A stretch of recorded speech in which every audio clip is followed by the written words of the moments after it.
بھارت کا شہر چندی گڑھ میں سینئر IPS آفیسر وائی پورن کمار کی پراسرار موت جس کو تعلق دلت برادری نال ہے نے ہندوستان کی بیوروکریسی کے اندر نسلی امتیاز پر ایک بحث چھیڑ چھڑی ہے۔ آندھرا پردیش نال تعلق رکھنے والا 2001 بیچ کا IPS آفیسر کمار نے ان کی دیانتداری اور پولیس فورس کے اندر ذات پات کا تعصب اور بے ضابطگیاں کے خلاف ان کا واضح موقف پر عزت و احترام کی نظرہ نال ہیرو جائے۔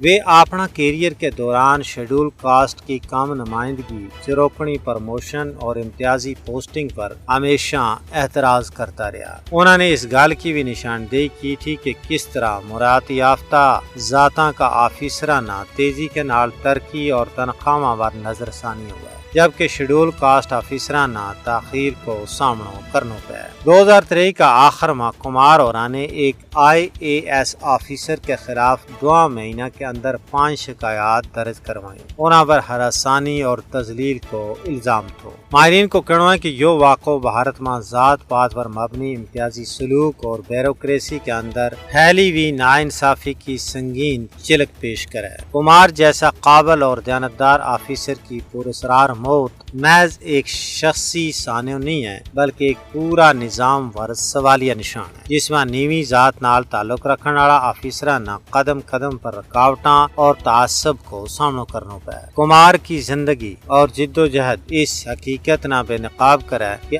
آج کا جدید ہندوستان میں بھی ذات پات کو زہر بیوروکریسی اور سرکاری ادارہ میں کس قدر سرایت کر گئی ہے۔ یہ طاقتور طبقہ کے آگے انصاف بے کس و بے بس ہو گیا ہے۔